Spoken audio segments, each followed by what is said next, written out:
Funika macho yako. Baba, katika jina la Yesu, asante kwa sababu ya kibali hiki mbele zako. Roho Mtakatifu ukatuhudumie jinsi ipasavyo, ukakitumie kinywa cha mtumishi wako kufikisha ile nguvu ya uweza ambayo umeikusudia, kwa sababu injili ni uweza ambao uletao wokovu. Tizama neno ambalo Mungu ninaenda kusema na watumishi wako Mfalme. Acha nguvu zako zikavuvie uweza wako katika neno hilo, kwa ajili ya kuwavusha na kuwaweka ile sehemu ambayo Mungu uweza na nguvu zako ulisababisha wakaketishwa. Katika jina la Yesu tumeomba tukiamini, amina. Kwa muktadha huo, mamlaka ni nini? Maandiko yaliyotangulia katika Yohana 28:18 ni mamlaka ambayo Kristo aliachia kwa wanafunzi wake, na mamlaka hayo hayakuwa na mpaka. Alisema, ninawapa mamlaka mbinguni na duniani. Alisema, nimepewa mamlaka ya mbinguni na duniani. Kwa maana hiyo, kabla ya hapo ilikuwaje? Kabla ya hapo mamlaka ilikuwa ya upande mmoja. Bwana Yesu asifiwe.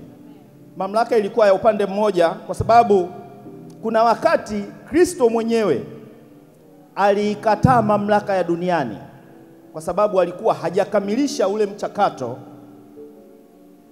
wa kuipokea ile mamlaka ya duniani na mbinguni.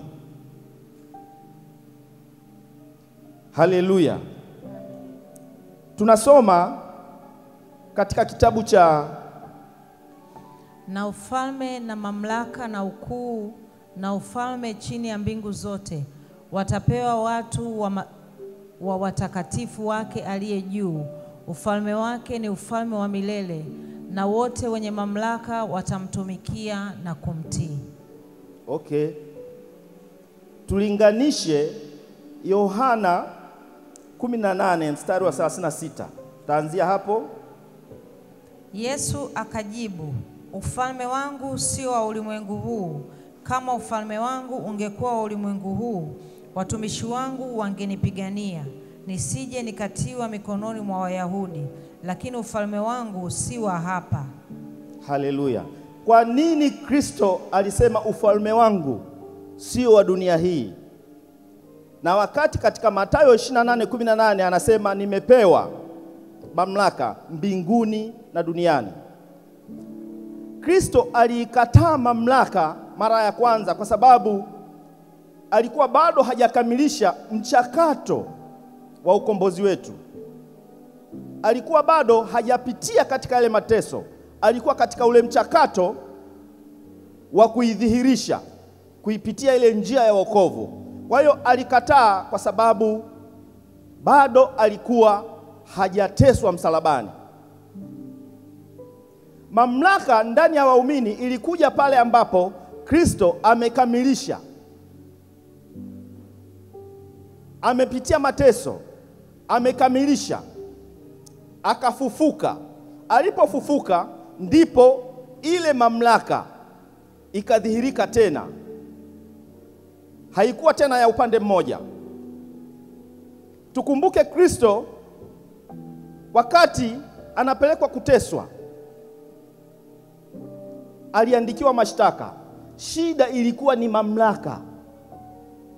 Shida iliyosababisha kuteswa kwake ni hiyo mamlaka, kwa sababu waliomshtaki walimshtaki kwamba yeye ni mfalme wa Wayahudi, wakimaanisha mwilini kwanza kwa kile wanachokiona. Na wakati Pilato alipopelekewa aliona hakuna hatia, akasema mboni sioni hatia, mwende mkamhukumu nyinyi kwa sheria zenu. Wale watu Mafarisayo wakang'ania, wewe uko kinyume na Kaisari. Kwa hiyo ufalme wa Kaisari ndio ulikuwa ukiogopwa. Kwa hiyo Kristo alinyenyekea akakubali, na ile hati ya mashtaka ikaandikwa, na hati yake ya mashtaka iliandikwa, huyu ndiye mfalme wa Wayahudi. Kwani hilo ni kosa? Haleluya. Kwa hiyo Kristo hakukubali kupokea sifa za kibinadamu kabla hajazikamilisha kiroho. Kwa hiyo alipokubali na kupita katika mchakato wa kuipata ile sifa ya kiroho, alivyozaliwa, alivyozikwa, akafufuka, ilikuwa ni ishara ya kuzaa upya ile mamlaka. Alivyobatizwa na Yohana Mbatizaji, ikawa ni ishara vile vile ya kumzaa upya kwa njia ya maji. Tunaenda pamoja, mwana wa Mungu. Kwa hiyo utaona hata katika Biblia tunaambiwa hakuna mkuu kuliko Yohana. Kwa sababu gani? Kwa sababu Yohana alitumika kama lango la kumzaa Yesu. Kwa hiyo Mungu aliwekeza nguvu zake ndani ya Yohana, kwa sababu Yohana alipitia katika Yesu alipitia katika mkono wa Yohana katika kuzaliwa. Alimzaa kwa njia ya maji, alimuingiza kwenye maji, akamtoa kwa ishara ya ubatizo. Haleluya. Baada ya pale,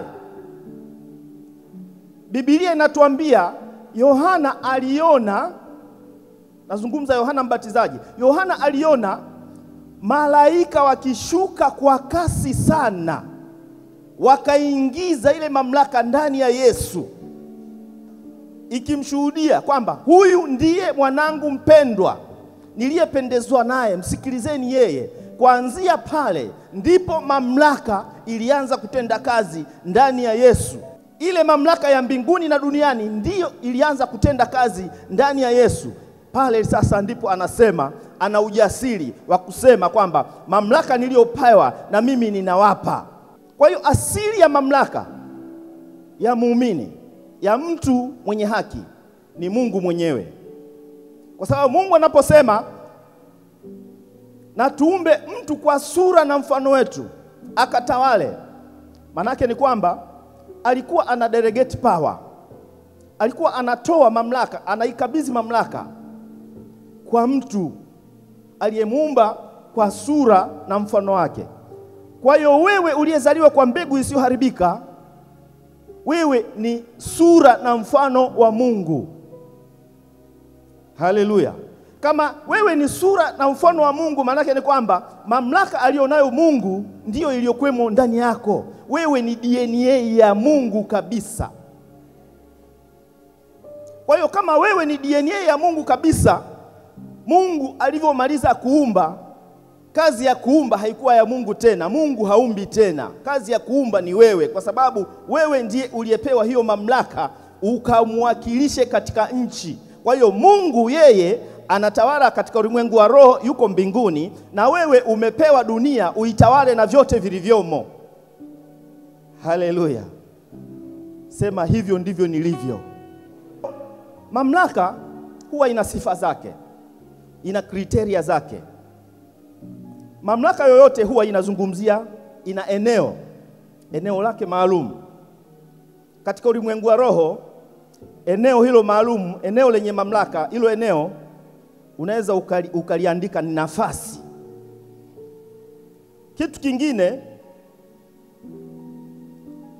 kriteria nyingine ni utambulisho, jina. Mamlaka yoyote ina jina. Kwa hiyo unaposikia Farao, Farao sio jina la mtu. Farao ni mfumo. Ukisikia Herode, Herode sio jina la mtu. Herode ni mfumo. Kujua mamlaka aliyokuwa nayo Yesu, utasoma kwa wakati wako Luka 20 kuanzia mstari wa kwanza pale. Walikuwa kihoji, je, mamlaka hiyo umeitoa wapi? Na unafanya kazi kwa jina la nani? Kwa utambulisho wa nani? Kwa hiyo unapokuwa na mamlaka, ulimwengu wa roho unakutafuta ni nini kilicho nyuma yako kinachokupa nguvu. Wanatafuta chanzo cha nguvu yako ndani yako. Ulimwengu wa roho unakujua. Ulimwengu wa roho unakutafuta ukujue. Kwa hiyo matunda na unachokitoa ndivyo vitatafsiri kile kilichopo ndani yako. Haleluya. Bwana Yesu asifiwe. Kwa hiyo Mafarisayo walikutana na Yesu na walijibishana, na Yesu alijua nia yao, akasema wala siwaambii. Walijiona sehemu, wakauona ukweli, wakasema kama hii mamlaka imetoka mbinguni, hii ya Yohana imetoka wapi? Walikuwa wanaulizana. Na chanzo cha Biblia kinavyotuambia kwamba hajawahi kutokea mwanamume au mtu aliyekuwa na mamlaka zaidi ya Yohana. Na kazi ya Yohana hatumuoni kama Yohana.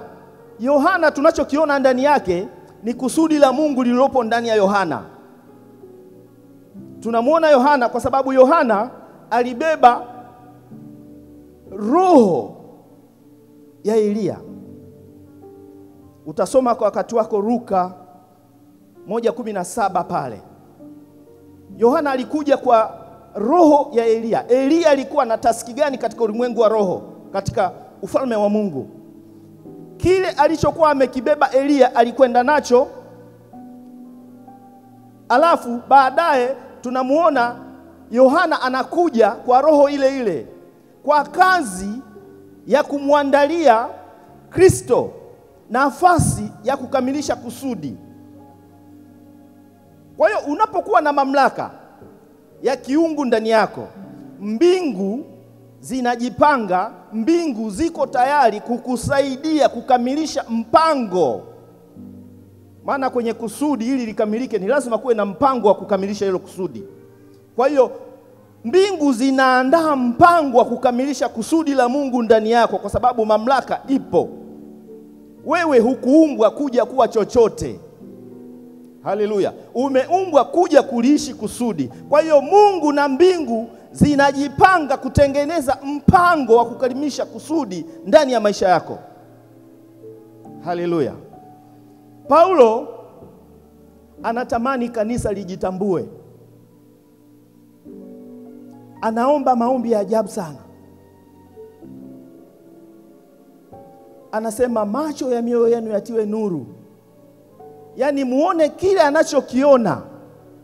Muone kile anachokiona katika neno. Paulo ni mtumishi wa Mungu aliyefunuliwa. Katika eneo la imani Paulo ameandika vizuri sana. Katika eneo la mamlaka Paulo ameandika vizuri sana. Uvuvio na ufunuo wa kiungu ulikuwa ndani ya Paulo kwa ajili ya kulifundisha kanisa lake ili litambue nafasi yake. Bwana Yesu asifiwe. Tuangalie ule mfano mstari wa 7. Yesu akamwambia, nitakuja nimponye. Niendelee. Natafuta ule mstari ambao ni mfano wa akida. Namba 8. Ni 8. Okay, endelea. Yule akida akamjibu akasema, Bwana, mimi sistahili wewe uingie chini ya dari yangu, lakini sema neno tu na mtumishi wangu atapona. Kwa maana mimi nami ni mtu niliyewekwa chini ya mamlaka, mwenye askari chini yangu. Nikimwambia huyu nenda, uenda, na huyu njoo uja, na mtumwa wangu fanya hivi, ufanya. Yesu aliposikia hayo alistaajabu, akawaambia wale waliomfuata, amini nawaambieni, sijaona imani kubwa namna hii kwa yeyote katika Israeli. Haleluya. Mimi nilijiuliza, na wewe nadhani utafakari ujiulize, Yesu aliona nini ndani ya huyu akida? Huyu akida amejitambua. Kwa hiyo andika kujitambua. Ili mamlaka iweze kufanya ndani yako, kwanza ni lazima ujitambue. Yesu aliona ndani ya yule akida kuna kujitambua, kwamba kuna mamlaka. Unaweza ukasema na vitu vikatokea. Unaweza ukaumba na vitu vikatokea. Unaweza ukatamka na vitu vikatokea. Kuna walinzi wanakusikiliza, wanatekeleza. Manake ni kwamba Yesu aliona ile sura na mfano wa Mungu ndani ya akida.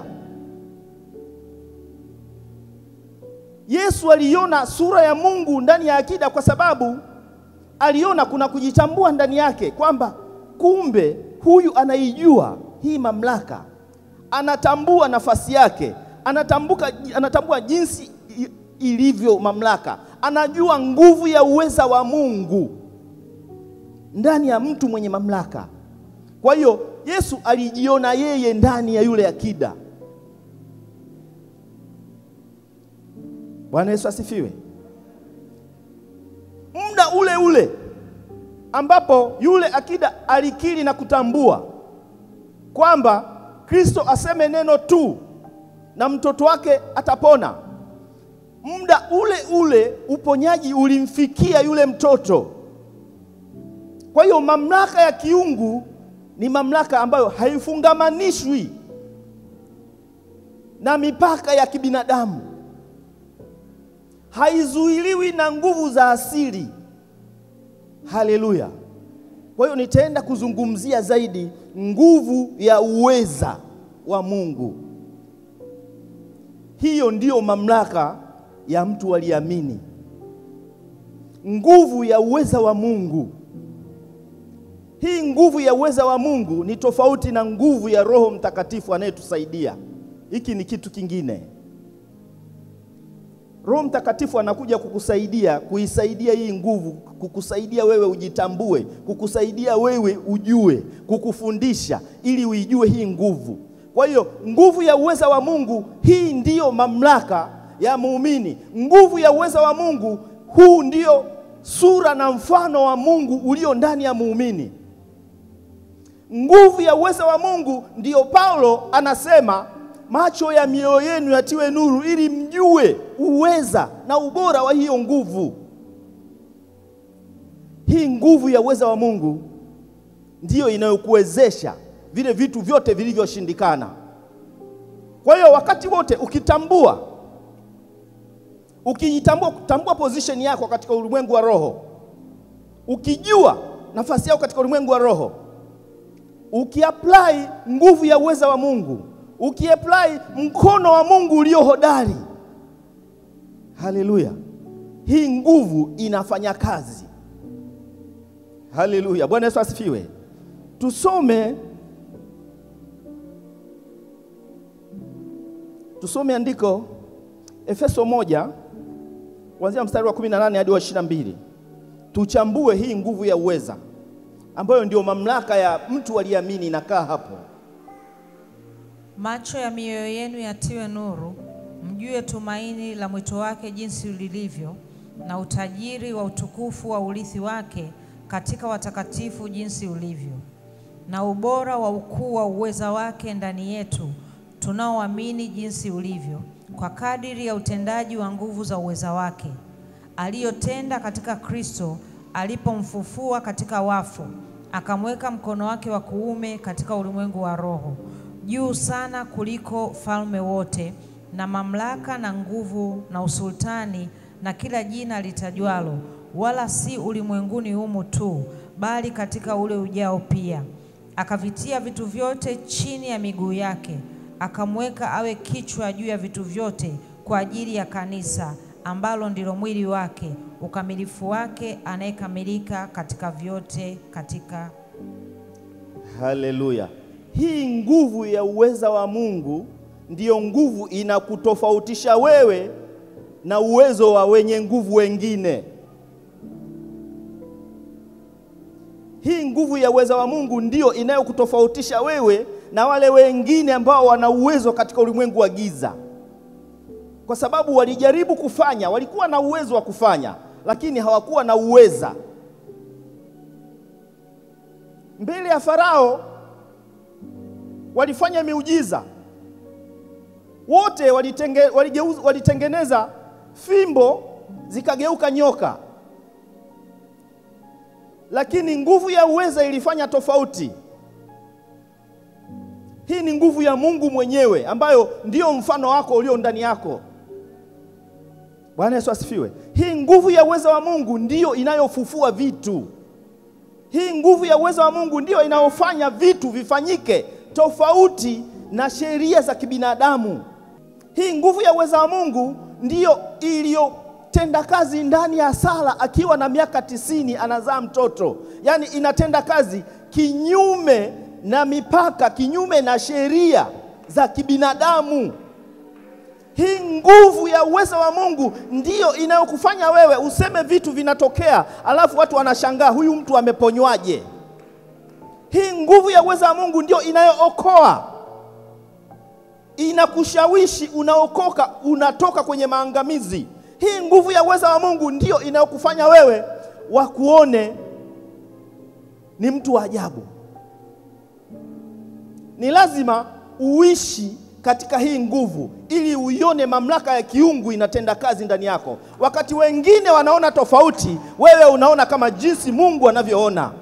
Hii nguvu ya Mungu ndio inayofanya wewe uone kama Mungu. Tizama wale wapelelezi waliotumwa kwenda kupeleleza. Wawili walikuja na majibu tofauti. Fuatilia utawaona wale wametoka katika makabila gani. Waliona tofauti, waliona sawa na jinsi Mungu anavyoona. Kwa hiyo wale waliwezeshwa na nguvu ya uweza wa Mungu kuona tofauti, kwamba ile mijitu ndiyo ni mijitu, lakini kile ni chakula chetu. Ukiona katika nguvu za kibinadamu utaona mambo makubwa, lakini angalia nguvu ya uweza wa Mungu uinue juu ya kile unachokiona kikubwa. Nguvu ya uweza wa Mungu ndio inayosema kwamba utauambia mlima hama, uende upande wa pili, na huo mlima ukahama. Nguvu ya uweza wa Mungu. Ni lazima uwaze. Paulo anatuombea, analiombea kanisa. Paulo anasema, yani uungu uko ndani yako, wewe ni Mungu. Hii nguvu ya uweza wa Mungu, Nebukadreza, mfalme Nebukadreza, katika Danieli 4 utasoma kwa wakati wako na 5, fuatilia taarifa zake pale. Utakuta wanasema wewe umeweza kufanya hivyo kwa sababu miungu mitakatifu inaishi ndani yako. Waliona kitu cha tofauti. Mafaili yote waganga walifunua. Waangalie reference kwamba unaotaje ndoto ukasahau, alafu unaambiwa umeota nini, alafu unaambiwa na maana yake. Mafaili yote ya wachawi na waganga walitafuta kama kuna mtu alikwenda kutafuta hicho kitu, kutibiwa pale, kuaguliwa pale. Hawakuona hiyo. Ikabidi warudi kwa Mungu mwenyewe ambaye huwa anazitoa na kuanzisha mamlaka, wakatafute majibu, kwa sababu nguvu zinatoka kwake. Bwana Yesu asifiwe. Ngoja nikwambie mwana wa Mungu, ukizitambua hizi nguvu, unaweza ukasema chochote kikatii kikabadilika na ukakiona kwa macho. Hii nguvu ndio inasema. Hii nguvu ndio inayotawala. Hii nguvu ndio ulimwengu wa roho unaitumia na inakaa ndani yako. Ngoja nikwambie, kuifuatilia hii nguvu, Roho Mtakatifu wakati na tafakari alisema hii nguvu, ipo nguvu ambayo ni asili ya Mungu ambayo mtu anazaliwa nayo. Hii ni nguvu ya kuzaliwa ambayo mtu anazaliwa nayo. Sasa kama unazaliwa nayo, ukijitambua, hii nguvu itakusaidia na inatenda kazi ndani yako. Hata mapepo na majini na wachawi wanaitafuta hii nguvu. Usipoitambua ndani yako, ulimwengu wa giza unaitumia hiyo nguvu kufanikisha mambo yake. Ngoja nikuulize mwana wa Mungu, Balaamu alikuwa ameokoka, alikuwa na dili zake kabisa. Wakamdaka kina Baraki, mfalme Baraki, wakamdaka, twende ukatulanie hawa, wanaongezeka. Mungu alitambua kwamba kuna nguvu yangu iko pale la inaenda kutumika vibaya. Mungu akaingilia kati ule mchakato, akasema we koma, hakuna, nenda lakini usiseme mpaka nikuambie utakachosema. Kwa hiyo alikamata kinywa cha Balaamu, alafu akaanza kukiendesha anavyotaka. Wale wafalme walikuwa wamejipanga kumpa sadaka, kumpa mali, kumpa kila kitu anachotaka, ili mradi tu Balaamu akubali kuwalani wana wa Israeli. lakini Mungu alikuwa ana mpango na wana wa Israeli. Aliangalia ule mchakato wote, akatawala ile game. Balaam badala kulani akaanza kubariki. Haleluya. Uweza wa Mungu ulianza kumtumikisha, kusudi la Mungu lilianza kumtaharakisha. Alikwenda katika zile njia ambazo Mungu alisema anataka zifanyike. Bwana Yesu asifiwe. Hii nguvu ya uweza wa Mungu, ifanye bidii kuitafuta, kwa sababu Biblia inaniambia katika Zaburi 105:4, utafuteni uso wake, mtakeni Mungu na nguvu zake, utafuteni uso wake. Yani umtake Mungu na nguvu zake. Ukishamtaka Mungu na nguvu zake, ule uweza wa Mungu unaingia ndani yako, na wewe unaishi kama Mungu na nguvu zake. Hutachoka. Huko zamani Mungu alikuwa hana nafasi ndani ya moyo wa mwanadamu, lakini sasa hivi Mungu anaishi ndani yako. Roho Mtakatifu alikuwa akija juu, akija kwa majira na nyakati, lakini Roho Mtakatifu sasa hivi na hiyo nguvu inakaa ndani yako. Paulo anachotaka ni kwamba utambue ubora wa hiyo nguvu ndani yako. Bwana Yesu asifiwe. Ukijitambua utaona mabadiliko. Haleluya. Mungu aliachilia neema yake kwa watu wachache. Aliachilia neema yake kwa watu, kwa ulimwengu huu, kwamba sawa, pamoja na kwamba hamkuitambua hiyo nguvu, lakini mkiri kwa kinywa muokoke, hiyo nguvu ianze kuoperate ndani yenu. Kwa hiyo unapokiri kwa kinywa chako, wokovu unaingia ndani yako. Wokovu ukiingia ndani yako, maana yake ni kwamba nguvu ya Mungu, yani Mungu anaanza kupata mtaji kwenye moyo wako. Kwa hiyo Mungu anapata pa kuingilia kwenye moyo wako. Sasa Mungu akipata pa kuingilia ndani yako, Roho Mtakatifu ndio anatumwa kuja kukusaidia. Kwa hiyo Roho Mtakatifu sio hiyo nguvu. Roho Mtakatifu ni sehemu, ni kadri ya nguvu. Yani ni kadri ya nguvu. Hiyo ni kadri ya nguvu ya Mungu, imetoka kidogo tu kuja kukupa maarifa. Bwana Yesu asifiwe.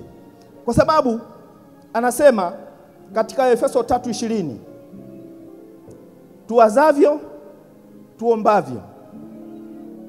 Alafu ile nguvu inadhihirisha kwa kiwango cha imani yako. Yale ulioyaomba, Mungu hawezi kukupa zaidi ya maarifa ulionayo ndani yako. Mungu hawezi kuachilia kitu zaidi ya kukiona hicho kitu. Mpaka Mungu akione hicho kitu ndani yako katika neno lake, ndipo anaachilia. Paulo anataka tuzijue nguvu hizi. Paulo anatuombea, anataka tujue thamani ya hizi nguvu. Hizi nguvu, wewe fikiria. Yesu wakati anakufa msalabani, baadhi ya vitabu vinasema Yesu hakufa. Yesu aliutwaa uhai wake, alafu akauchukua. Aliuweka sehemu uhai wake. Aliposema, Baba, mikononi mwako naiweka roho yangu, aliiweka roho kwanza huku, mwili ukabaki peke yake. Nguvu ikamsukuma, akaingia chini. Chini sizungumzii chini ya ardhi. Katika ulimwengu wa roho, juu ni kwa Mungu, chini ni kwa shetani, kwa ibilisi. Kwa hiyo Yesu akaingia kwenda kupeleka injili kule chini. Kulikuwa na limitation ya utawala kwenye ardhi, kwamba utakaa masaa mangapi. Hiyo nguvu, ule muda ulipofika, ile nguvu ilitoka kule mikononi mwa Mungu kama turbo charger. Ilikwenda kwa spidi. Ile spidi ilisababisha tetemeko. Ile nguvu ya uweza iliingia. Ilivyoingia kulikuwa na kishindo chini mpaka vitu vyote. Watu walisikia. Ile nguvu ilipomtoa mwenye nguvu, ilitoka na vitu vingine. Vitu vingine vilifufuka. Vitu vingine viliona, na watu waliona kwa macho yao. Walishuhudia kwa macho yao kwamba hiki kitu sio cha kawaida. Wale wafu waliokufa katika Bwana waliishi tena. Tafuta maarifa ya kile kinachokutatiza kwenye neno lake. Alafu omba nguvu ya uweza wako. Omba nguvu ya uweza wako. Omba nguvu ya uweza wa Mungu. Apply kwenye kile kitu. Nasema hivi kwa sababu ni jana tu nimetoka kumwombea mtu kwa simu. Alikuwa ameparalyze, anaishi Morogoro. amekwenda katika hospitali zote. Mkono wa kulia hauna nguvu, mkono wa kushoto hauna nguvu, na mdomo hauna nguvu. Nimepewa niongee naye kwenye simu. Anaongea maneno hayasikiki. Nikamwambia, mwana wa Mungu, sikiliza sauti yangu, alafu mdomo ukifunguka ndio tuanze kuongea. Nikaufungua mdomo. Haleluya. Nikaielekeza hii nguvu ya uweza wa Mungu, nikasema, mkono wa kuume wa Mungu uliokuumba kwa sura na mfano wake, ukatende kazi, funguka mdomo. Akaanza kutamka, nikamkilisha, akaanza kukiri. Nikasema, asante Yesu. Nikamuuliza, ni nini tatizo? Akasema, mkono hauna nguvu. Nikasema, mkono gani? Mkono wa kuume. Shetani amechukua ule mkono wa kuume, ameupiga, hauna nguvu. Angalia, wote wanaoanza kuparalyze, mkono wa kuume ndio unaanza kufa. Mkono wa ndani ukianza kufa, mkono wa nje unakufa. Sasa na mguu wa kulia ukafa. Biblia inatuambia alivikanyaga kwa miguu, manake alirudisha umiliki. Miguu kazi yake ni kumiliki. Haleluya. Mtakapokanyaga kwa miguu yenu sehemu mnamiliki, manake ni kwamba katika ulimwengu wa roho Mungu ameiba kumiliki kwako. Kuna watu wanaweza akaona ishara tu za miguu ya hawajui. Ukianza kusikia miguu inauma, inawaka moto, ujue kuna vita ya umiliki kwenye miguu yako. Hiyo ni ishara ya rohoni, usiichukulie poa. Asubuhi ya leo watu wanaenda kufunguliwa mahali hapa. Haleluya. Asubuhi ya leo nguvu hii ya ufufuo inaenda kumtoa sehemu mtu, kumweka sehemu yake. Ile nguvu ili kuketisha, ili turudishia nafasi, ili tuketisha pale tunapostahili, tena juu. Ngoja nikwambie, inasema juu ya falme zote, juu ya mamlaka yote, juu ya majina yote. Manake ni kwamba hii nguvu inajua kuna majina. Kuna magonjwa yamepewa majina, ni ya duniani, hayo hayakutolewa na Mungu hayo majina. Kuna wachawi wanatawala sehemu, wamejipa majina. Na hayo majina na hizo nguvu zipo kwa ajili ya kushindana. Hazina uwezo, zipo kwa ajili ya kushindana. Hazina nguvu, hazina uwezo, zipo kwa ajili ya kushindana. Lakini kwa sababu nguvu ya uweza inaishi ndani yako, hizo nguvu hazitakuweza wala kukushinda. Unatakiwa, mwana wa Mungu, jitambue. Kaa kwenye nafasi yako. Kaa kwenye nafasi yako. Jione sawa sawa na jinsi Mungu anavyokuona. Mimi nilikataa. Kuna vitu vingine naweza nikakataa, nikafanya kinyume na taratibu. Mfano mmoja. Mimi nilisema magari yangu yote, hata mke wangu ananishangaa, silipi insurance comprehensive. Haleluya. Nitakwambia kwa nini ninachoamini na tofauti anachoamini. Mimi naamini kwamba gari yangu haiwezi kugongwa. Haleluya. Haiwezi kuguswa. Ninaamini hivyo. Najua nimezingirwa na ukuta wa moto. Bwana Yesu asifiwe. Kwa nini? Ile hela nilikuwa nikatie comprehensive, mimi huwa nakata third party kwa ajili ya kutimiza sheria. Alafu hela nyingine inakwenda mbele za Bwana. Haleluya. Haleluya. Kwa hiyo hela niliyopeleka mbele za Bwana inailinda ile gari. Haleluya. Hakuna, haiguswi. Itaguswaje? Unajua Ayubu, hata yeye wakati amezingirwa alikuwa hata hajui kama amezingirwa na uweza wa Mungu. Alikuwa hajui kama amezingirwa na ukuta wa moto. Hajui. Kuna wakati kipindi shetani anakuja kushuhudia. Ameuona ukuta wa moto. Wewe hukuona kwa macho, lakini ameona, anakushuhudia. Shetani anakuja kukushuhudia. Atakapokuja kukushuhudia kile alichokiona, ndipo utajua kwamba kumbe yamemkuta. Haleluya. Asubuhi ya leo napenda uone kile ninachokiona. Bwana Yesu asifiwe. Namna ya kuipokea hii nguvu ya mamlaka. Namna ya kupokea nguvu ya mamlaka ama ya uweza wa Mungu. Maisha ya utii. Kuishi maisha ya utii. Ngoja nikwambie, mwana wa Mungu, maisha ya utii ni tabia ya Mungu. Yaani hapa utaniona nazitaja tabia za Mungu, manake ni kwamba ni vile ambavyo wewe umefanana na Mungu, ni vile ambavyo sura na mfano wa Mungu unavyoonekana. Maisha ya utii. Kristo Yesu ndio role model wetu, ndio kiwango chetu, kwa sababu tunaambiwa mpaka tuone utimilifu wa Kristo. Ina maana kuna kiwango ambacho unatakiwa ukione. Maisha ya utii mbele za Bwana ndiyo yanasababisha promotion, ndiyo yanayosababisha kuinuliwa. Maisha ya utii yanakusaidia kuisikia sauti ya Mungu na kuiishi. Maisha ya utii ndio yanayokusaidia kukutoa sehemu ambazo ulikuwa uangamie, lakini unakuwa salama. Mimi nilipotoka kule nilikokuwa, wakati napanga kurudi, naambiwa ndege hazitui, uwanja umefungwa, vituo na matenki ya mafuta yamelipuka, mji wote ni moshi. Wenzangu wananiambia, Jimmy, wewe kila wakati ikitokea tatizo haupo. Kwa nini? Nikasema anayeishi ndani yangu ni mkubwa kuliko hilo tatizo. Kwa hiyo amenitenga na huo udhia. Haleluya. Kwa hiyo nguvu ya utii ni lazima ikuinue, kwa sababu unatii mwenye mamlaka aliye juu yako. Kwa hiyo kama ukitii mbele za mwenye mamlaka aliye juu yako, mwenye mamlaka aliye juu yako anawajibika na maisha yako. Haleluya. Kwa hiyo nguvu ya kutii, kutii sio unyonge. Kutii ni maisha ya rohoni.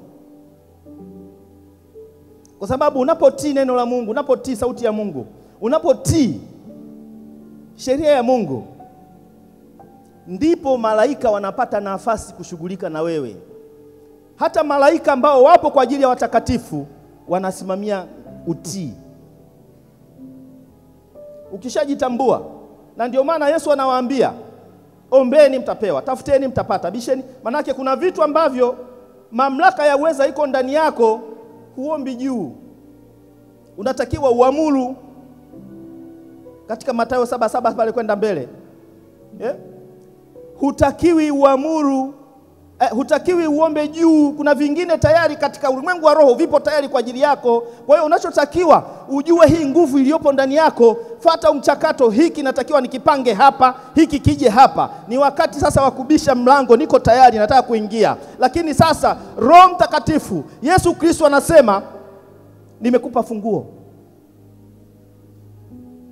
Yaani hata mbingu zilikataa usumbufu wa kubisha. Bisha. Mbingu zilikataa usumbufu, zikaamua kukukabidhi funguo. Funguo maana yake ni kwamba unapotaka kuingia unafungua, unapotaka kutoka unatoka. Sio kugonga mlango kila wakati. Mungu ana mambo makubwa mengine ambayo anayafanya. Haleluya. Mamlaka ameiachilia kwako. Kwa hiyo unachotakiwa ni kwamba ujue kanuni, ni wakati gani nafungua na nini nafungua, wakati gani nafunga na nini nakifunga. Kwa sababu hizi funguo zina operate katika ulimwengu wa roho na ulimwengu wa mwili. Kwa sababu imetaja, mtakalolifunga duniani manake ni mwilini, mtakalolifunga mbinguni manake ni rohoni. Manake hizi funguo zinaweza kufunga rohoni, zinaweza kufunga mwilini. Cha msingi jitambue. Haleluya. Kuna mahusiano ambayo unatakiwa uombe juu. Kuna wakati unatakiwa uombe ule uweza wa Mungu ukuongezee nguvu uweze. Na yeye anasema yeye ndiye akupae nguvu, anayekuwezesha. Unaweza kwa sababu wa Filipi 4:13, unaweza kwa sababu yeye kuna wakati anakutia nguvu. Kuna eneo wakati unaona hapa nimepwaya, unaomba nguvu, niongezee kidogo Bwana, niongezee kidogo, niongezee hapa, niongezee hapa, naona nimepwaya kidogo. Mungu anaachilia zile nguvu za kukuwezesha, anaachilia kadiri ya uhitaji wako. Pointi ya pili, kuishi maisha ya kumpenda Mungu. Hapo tutasoma Warumi 8 kuanzia mstari wa 28 mpaka wa 30. Nasi twajua ya kuwa katika mambo yote Mungu hufanya kazi pamoja na wale wampendao katika kuwapatia mema, yaani wale walioitwa kwa kusudi lake. Maana wale aliowajua tangu asili, aliwachagua tangu asili, wafananishwe na mfano wa mwanawake, ili yeye awe mzaliwa wa kwanza miongoni mwa ndugu wengi. Na wale aliowachagua tangu asili, au akawaita, na wale aliowaita, au akawahesabia haki, na wale aliowahesabia haki, au akawatukuza. Haleluya. Kwa hiyo Mungu, msiseme hana upendeleo. Mungu upendeleo upo. Tumeona hapa. Anasema anafanya kazi na wale. Sasa kama hujampenda mimi nitakupendaje? Hujanipenda mimi nitakupendaje? Hapa ni mabadilishano. Nipe moyo wako, nikupe vya kwangu. Kwa hiyo Mungu anautaka moyo wake. Onyesha penzi. Alafu Mungu hawezi kukuzuilia unachokitaka. Ukimpenda Mungu moja kwa moja, maana yake ni kwamba yeye anataabika kukusaidia. Yaani unaona mbingu zinahangaika kukulinda, kukusaidia, kukufanikisha. Kuna wakati mwingine unaweza ukaona kwamba umeomba havijatokea. Ngoja, Mungu anayekupenda anakupa kitu kwa wakati. Kwa sababu yumkini umeomba, lakini mbingu zinaona priority ni kitu kingine. Majibu yanatokea katika kitu kingine ambacho hakipo kwenye akili zako, lakini yametokea. Wewe unaenda kuomba mume wakati anaona kuna roho ya mauti. Kwa hiyo Mungu kwanza ni lazima akuondolee roho ya mauti, akuondolee makando kando yote, ili akikupa mume uweze kumpenda zaidi. Mungu anakupa kile unachostahili, sio kile unachotaka. Bwana Yesu asifiwe. Ishi maisha ya kumpenda Mungu. Ngoja nikwambie, ukichambua andiko hili ya Warumi 8:28 kwamba kuna watu wamechaguliwa toka asili. Kuna watu wamechaguliwa toka asili alafu wamelibeba kusudi. Kwa hiyo kama umebeba kusudi la Mungu, umebeba utumishi wako ndani yako, manake ni kwamba mbingu zinaanza kukulinda toka mtoto. Unachotakiwa ujitambue. Yeremia aliambiwa nenda, wakati anatumwa Yeremia 1 kuanzia mstari wa 5 pale, Mungu alimjua toka tumboni, akamwambia, akaweka maneno kwenye kinywa. Yeremia alipinga. Kikwazo kiliinuka, alisema kwamba mimi ni mtoto mdogo. Hajajitambua. Sababu unapotumwa manake ni kwamba anayekutuma ni lazima akuwezeshe. Haleluya. Haleluya. Anayekutuma ni lazima afuatilie kile alichokituma. Ndoto za Yusufu alikuwa na kitu. Mbingu zilianza kumsaidia, kumfuatilia. Katika macho ya nyama waliona uangamivu, lakini katika ulimwengu wa roho mbingu zilikuwa zinafuatilia. Ni kitu cha Mungu. Hakuangamia mpaka kusudi limetimia. Yusufu akaenda kuwa waziri mkuu. Alafu majibu yakawa yanatoka kwake, kwa sababu uweza wa Mungu uko ndani yake. Farao anasema tampata wapi mtu mwenye akili? Kwa hiyo ukiwa na Roho Mtakatifu, ukiwa na uwezo wa Mungu, ukiwa na kusudi la Mungu ndani yako, mbingu na jeshi lake zinakuatamia. Yaani ni sawa sawa na kuku anavyotaga, alafu mpaka atotoe. Akishatotoa anakulinda, unakuwa. Vifaranga vinalindwa, vinakuwa. Tena pale tai akijitokeza anaweza akakimbizwa juu kwa juu. Kwa hiyo anavilinda, vinapokuwa vimekuwa vinaweza kujitegemea, anawaacha. Naweza tukalinganisha, huo ni mfano wa kukua kwa wana wa Mungu. Mungu akiona kusudi ndani yako. Hawa waliotukuzwa kwa sababu wana kusudi ndani yao. Wamebeba uungu ndani yao. Wamebeba kazi ya Mungu ndani yao. Hawa watu wengine katika kategori ya watu hao toka asili. Hapo hatuangalii matendo ya mwilini. Haleluya. Hapo tunaangalia kilicho rohoni. Bwana Yesu asifiwe. Kwa hiyo mbingu zinapokiangalia kilicho rohoni, wewe ukipingana na kitu cha Mungu ambacho kipo ndani ya mtumishi wa Mungu, umepingana na Mungu. Haleluya. Ngoja nikwambie, Paulo anasema maneno magumu sana katika Timotheo wa kwanza. Tusome hapo, labda mtaona kitu. Mimi siku moja nilimuuliza baba aliniambia kitu fulani, nikasema au tumkabidhi shetani hao. Akasema acha. Tuone hapo. Haya maombi sifundishi watu wote. Timotheo wa kwanza 1:19 mpaka 20. Kulikuwa na wakorofi wawili wanaitwa Himenayo na Iskanda. Uwe mwenye imani na dhamiri njema, ambayo wengine wameisukumia mbali, wakaangamia kwa habari ya imani. Katika hao wamo Himenayo na Iskanda, ambao nimempa shetani watu wao, ili wafundishe wasimtukane Mungu. Haleluya. Unaweza kutafakari unavyojua hapo, lakini ngoja nikwambie, ukiwa na nguvu hii unaweza ukazungumza na mapepo ukayaamuru yakatekeleze kazi ya Mungu. Haleluya. Unaweza ukazungumza na shetani ukampa nguvu, kwa sababu shetani naye anahusika katika utumishi. Yupo. Kwa hiyo watu wakorofi sometimes shetani anawafurahia kwa muda watandike. Haleluya. Ndio maana anasema hii mamlaka kama iko kwenye kinywa chako, Roho Mtakatifu atusaidie. Matamko tunayoenda kuyasema baada ya kumaliza hapa, hayo matamko, Roho Mtakatifu atusaidie. Lakini sisi ndio tutakaofunga, sisi ndio tutakaofungua. Haleluya. Kukua kiroho, pointi ya 3.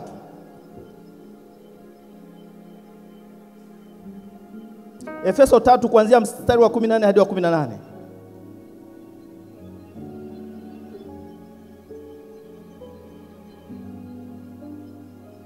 Kwa hiyo nampigia Baba magoti, ambaye kwa jina lake ubaba wote wa mbinguni na duniani unaitwa, awajalieni kwa kadri ya utajiri wa utukufu wake kufanywa imara kwa nguvu kwa kazi ya Roho wake katika utu wa ndani. Kristo akae mioyoni mwenu kwa imani, mkiwa na shina na msingi katika upendo, ili mpate kufahamu pamoja na watakatifu wote jinsi ulivyo upana na urefu na kimo na kina, na kujua upendo wake Kristo upitao ufahamu, kwa jinsi ulivyo mwingi, mpate kutimilika kwa utimilifu wote wa Mungu. Haleluya. Katika hiyo pointi katika Bible yako pigia mstari au highlight kuimarishwa utu wa ndani.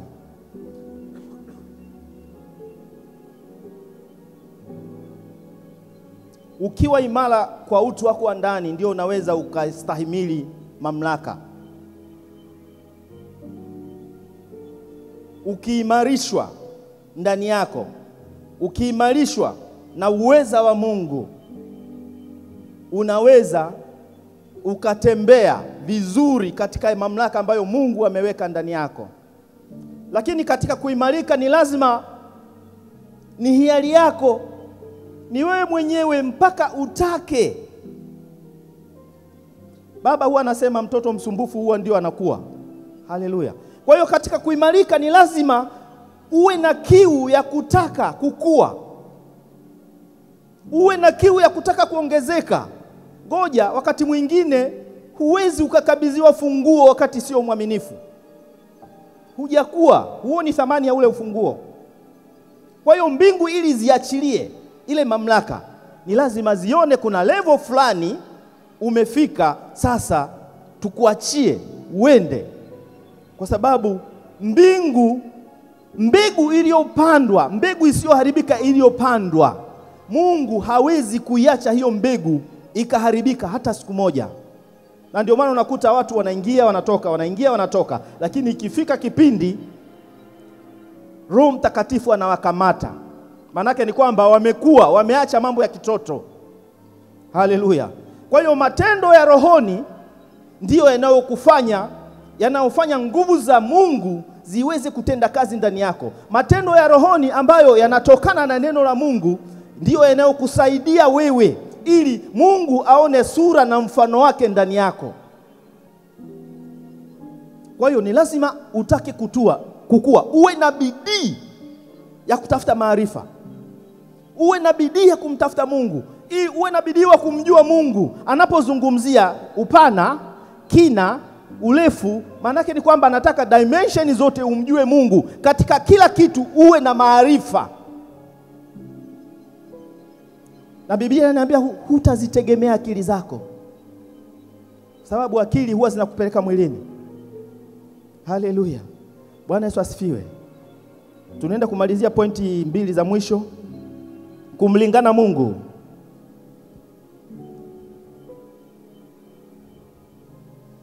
Tusome Kumbukumbu 17 mstari wa 18.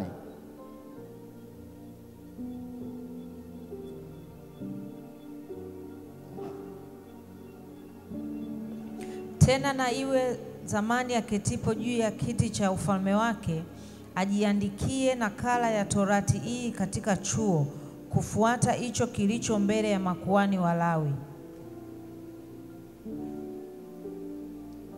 Kumbukumbu 8:18.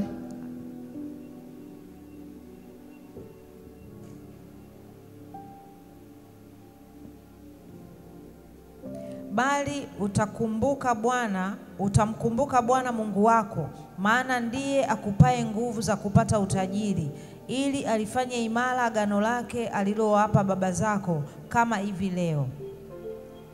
Hebu rudi juu yake, nataka kucapture from there. Hapo usiseme moyoni mwako, nguvu zangu na uweza wa mkono wangu ndio hiyo 17 ndio nitaka nianzie hapo. Amina. Amina. Kumbukumbu la Torati 8:17. Hapo usiseme moyoni mwako, nguvu zangu na uweza wa mkono wangu ndio ulionipatia utajiri huu, bali utamkumbuka Bwana Mungu wako, maana ndiye akupaye nguvu za kupata utajiri, ili alifanye imara agano lake alilowapa baba zako, kama hivi leo. Haleluya. Bible inasema utamkumbuka Mungu wako. Alafu anakuonya katika 17 iliyotangulia usiseme.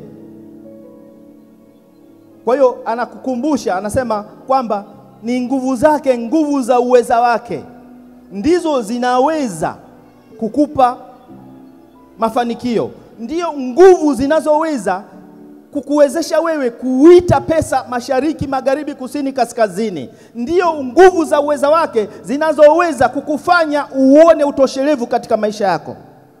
Lakini ili kuliimarisha agano lake. Ukiona sehemu anasema kuliimarisha agano lake, maana yake ni kwamba Mungu anataka uambatane naye. Mali zako ziambatane naye, mapato yako yaambatane naye, na vile vile una uwezo, amekupa nguvu ya kuita, maana yake amekupa maarifa ya kutafuta pesa, amekupa maarifa ya kuinua uchumi wako, amekupa maarifa ya uumbaji. Mungu anamwambia Ezekieli katika Ezekieli 37, je, hii mifupa inaweza kuishi? Je, wewe unaweza kuishi? Naweza kuishi bila hicho? Je, kazi yangu inaweza kuishi? Je, ndoa yangu inaweza kuishi? Je, shughuli zangu za mikono inaweza kuishi? Kwa hiyo Mungu anajua kwamba ile nguvu ya uumbaji iko ndani ya Ezekieli. Lakini Ezekieli alikuwa hajajitambua kidogo. Ezekieli akamwambia, wewe waweza. Ni kwamba alijua position ya Ezekieli kufanya haya mambo. Ilibidi Mungu amuelekeze, akamwambia, ambia hiki, ambia hiki, tamkia hiki, tamkia hiki. Mara mifupa ikaanza kujikusanya. Ikajikusanya. Baada ya kujikusanya, Biblia inatuambia ngozi ikakaa juu yake.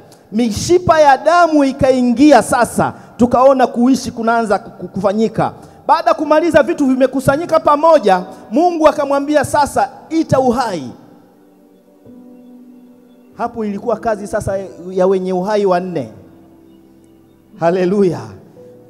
Upepo kutoka mashariki, upepo kutoka magharibi, upepo kutoka kusini, kaskazini. Maana yake ni kwamba uhai uliachiliwa. Wale walioshikilia katika ulimwengu wa roho uhai, wale wazee wenye uhai wanne wakaachilia ile nguvu ya uhai, ikaingia ndani ya ule mtu akaanza kuishi katika ulimwengu wa roho. Kumbe ni jeshi kubwa. Haleluya. Ngoja nikwambie wana wa Mungu, ukifuatilia ufunuo katika Ezekiel 37, hakutakuwa na kitu ambacho hutaweza kuumba. Hakutakuwa na kitu ambacho hutaweza kukitamkia ukakiona. Ezekiel aliona mpaka akasema kumbe ni jeshi kubwa. Kuna watu wataona mifupa mikavu, lakini hiyo sio mifupa mikavu. Hiyo kuna mbegu ya uungu katikati yake.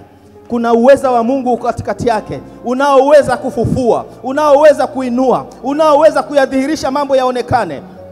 Mwisho Mungu anajitukuza. Haleluya. Bwana Yesu asifiwe. Mnanielewa wana wa Mungu? Kwa hiyo amua kumlingana Mungu. Kuna mtu mmoja anaitwa Yebesi. Katika Nyakati wa Kwanza 4 kuanzia mstari wa 9 mpaka wa 10. Umechukua kidogo pale. Mama yake alimpa jina. Hilo jina lilikuwa linaishi. Naona ni mamlaka ilikuwa inatenda kazi. Kulikuwa na jina pale. Na ilikuwa na maana yake lile jina. Kwa sababu alimzaa kwa uchungu. Maana yake ni kwamba roho ya uchungu iliingia. Maana yake ni kwamba mauti ilikuwa inaishi na yeye. Lakini Yebesi akaamua yeye mwenyewe, alipata ufahamu. Akaamua kumlingana Mungu. Alivyoamua kumlingana Mungu, Mungu alibadilisha dakika. Kwa sababu aliruhusu uweza wa Mungu umuumbe upya. Huo ndio ubatizo wa Roho Mtakatifu. Yaani ubatizo wa Roho Mtakatifu unakufanya upya kila siku. Yaani ukipata maarifa, kila siku unafanywa upya, kila siku unaongeza maarifa, kila siku unayaishi maarifa. Hapo ndipo sasa Mungu anaanza kuziona tabia zake ndani yako. Mungu anaanza kuziona zile roho 7, lakini zipo zaidi hapo, kichambua zaidi. Zile roho za Mungu unaanza kuziona ndani yako. Ukiamua kumlingana Mungu tu, manake ni kwamba hapo ndipo kufanana kunaanza. Kwa sababu sura na mfano, kufanana kunaanza. Sura ni muonekano, watu watakuona. Mfano ni utendaji kazi, watu watayaona matendo ya jinsi unavyotenda, kwa sababu nguvu ya Mungu iko ndani yake, ambayo wewe umeamua kumlingana huyo Mungu. Sio wewe unayeishi sasa, ni hiyo nguvu inayokutendea, inayokufanikisha, inayokuongoza. Hutaenda kwa akili zako. Hata kama utaenda kwa akili zako, nguvu zinajua namna ya kukuweka, namna ya kwenda na wewe, namna ya kukupeleka. Hutaenda unavyotaka, kwa sababu mbingu ziko na wewe, zinaishi ndani yako. Kwa hiyo unaweza kukuta kuna kitu unasita. Usitumie akili yako. Ukisita, acha, nenda na kitu kingine. Usiruhusu akili zako ziamue. Ruhusu kitu kinachozungumza ndani. Kiheshimu hicho, kwa sababu ndani yako kuna uzima, kuna neno la Mungu, kuna nguvu ya Mungu ndio inayosema. Haleluya. Bwana Yesu asifiwe. Praise yanza kupanda juu. Praise anza kupanda juu. Simama kwa miguu yako.